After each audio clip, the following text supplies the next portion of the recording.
very close to the rocks. They kind of like shelter themselves. They'll go out to feed only a certain time of the day. And Okay. like more like the corvina come through and school through. So, and it could be possible. Yeah. It's part of the cycle. Um, that is part of what we still have to learn. What happens with the fish that we take back to the wild?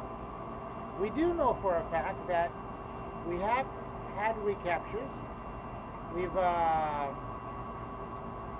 it's funny because from the swim bladder seizures that they've had in the United States and in Mexico, we've had access to them because all our broodstock are genotyped, so we know who are mom and who are dad. So we do kind of like a paternity test. Oh, you And- do like a DNA test? Yes, that's exactly what we do. We do a DNA test. So from all the swim bladders that we've had access to, which is around 2,000, we did DNA tests on all of them. And it turns out that 2 are from our fish. Wow. So that means fish that we have released 10 years ago or 8 years ago have grown out and developed and now are broodstock in wild. So in fact, we know that our fish survive. And what happens with the little ones that we release? Well, some will get eaten up and some will survive, and that's exactly the point. Okay. All right.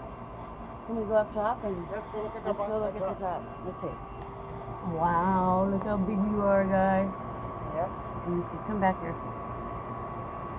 I remember. You're getting a good chop on top. Okay. Pretty cool. Okay. This way. Up the stairs. Okay. Oh, thank you, Ben. You remember this part. Oh, yeah. Oh, yeah. Whoa. Look at those guys. Come on, guys.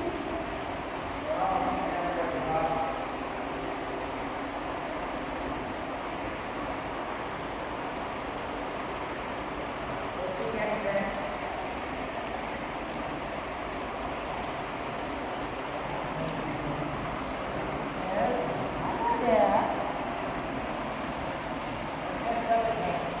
Yeah, how old is that? How old is that one? Oh, you gotta pick that one.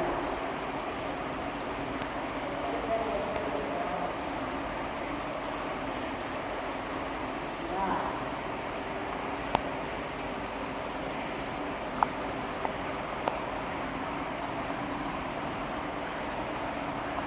Now, are these the ones that you keep to keep having babies?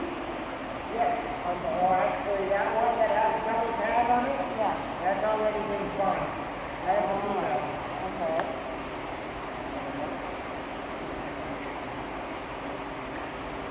It's amazing. Oh, look at how big that one is. Wow. Like a male with a blue and a green tag. Okay. So we have 8 wild fish in here, 8 wild caught, from the ones that we brought last night. You were on that. Yeah. Cool. And we have another 18 F1 generation. That means that those are fish that have been developed completely in captivity. Wow. So we took some out to a farm here in Ensenada. They were raised for 3 years. They brought them back, and now they're producing eggs this year. Okay. So it's very important. Now, by a farm in Ensenada, what do you mean? Is it similar to this? No, there's a little fish caught out of the for about 8 years. More like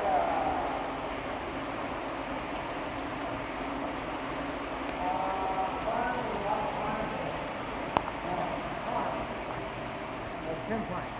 Like a shrimp pond? Yeah. Okay. All right. Now, we have an estuary in San Felipe. Is it possible to do something there? Yes, we have several estuaries in Yeah, San we Felipe. do. I think yes. It's sort of more like making an artificial pond. The problem in San Felipe a little bit is extreme in temperature. Exactly. So during the summer, it warms up a lot. I mean, the sea doesn't warm up so much, but if you put a volume of water on land, it warms up really fast. And contrary, in the winter, it chills down really fast. It does.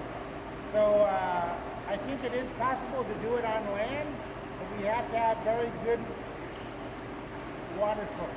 Okay. So it either has to have a very good pumping station, or we have to build a well, so we can pump 24/7, 365 days a year, which can be done. Okay. And that way,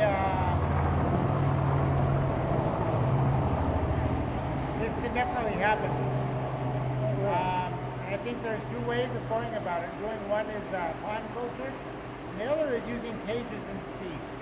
I Okay. mean, once they're big enough to go out in the cage, they can be held in a cage and fed in a cage, and until they get a little bit older, then we can release some, and the other some can maybe go to aquaculture. So I Okay. kind of think that it's an opportunity to do both things. There goes the Baja. That's another interesting story. We originally brought back, if you remember, about 40, 45 broodstock, and we had kept half in each of these tanks. And in one Baja, I don't remember if the Baja 5000 or the Baja 500, but there's so many people come to an Ensenada, and it looks like the sewage treatment plants were just capped out. So they used chlorine to treat the effluent. So we had a big surge of chlorine in the bay, Oh no. and they killed one of my tanks. No. We can never really prove it, but we're pretty much sure that that happened. Yeah. And it's not the Baja's fault. It's just sometimes the city is not prepared for what they're doing. Exactly. And evidentemente,